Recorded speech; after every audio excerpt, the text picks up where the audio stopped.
Je lis du livre de 1 Corinthiens chapitre 1er, les versets 26 à 29, ce qui suit. Considérez, frères, que parmi vous qui avez été appelés, il n'y a ni beaucoup de sages selon la chair, ni beaucoup de puissants, ni beaucoup de nobles. Mais Dieu a choisi les choses folles du monde pour confondre les sages. Dieu a choisi les choses faibles du monde pour confondre les fortes.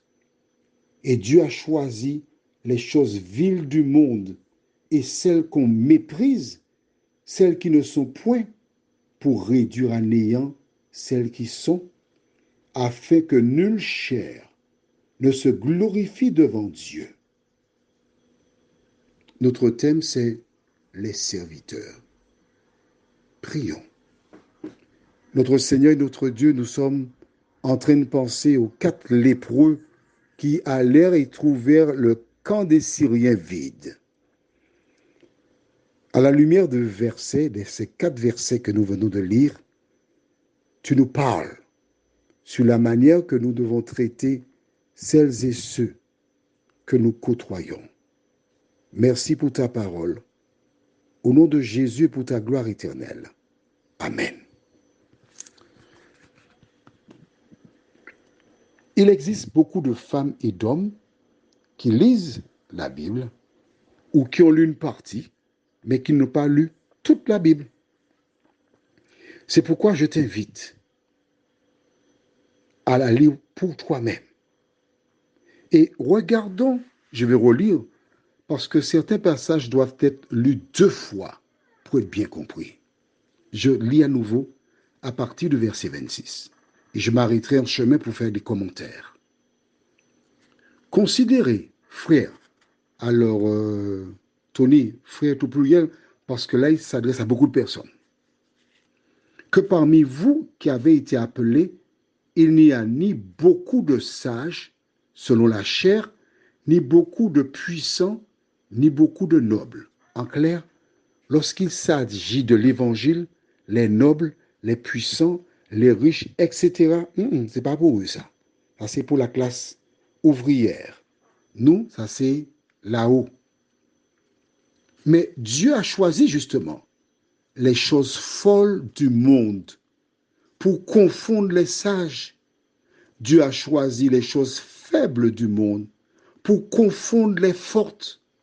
Et Dieu a choisi les choses viles du monde et celles qu'on méprise, celles qui ne sont point, pour réduire à néant celles qui sont, celles qu'on méprise.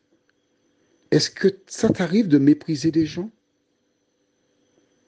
Est-ce que ça t'arrive de te considérer meilleur que d'autres? De les snober?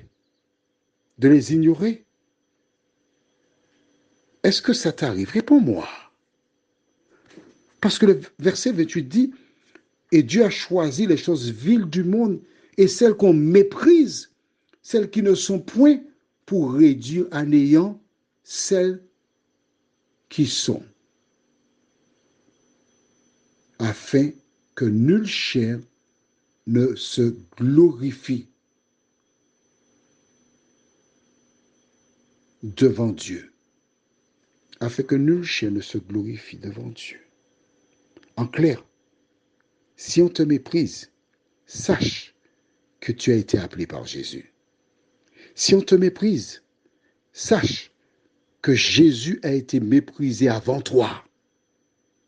Qu'importe ce que disent ou font les hommes, ton seul devoir, c'est de t'appuyer sur Jésus et de chanter sur toi, je me repose ô Jésus mon sauveur. Dieu envoya 4 lépreux. Ce sont eux qui sauveront des milliers de vies. Prions. Seigneur, nous avons vu dans ta parole que tu choisis des personnes qu'on méprise, des personnes qui n'ont aucune valeur pour leur prochain, qui sont rejetées. Seigneur, merci.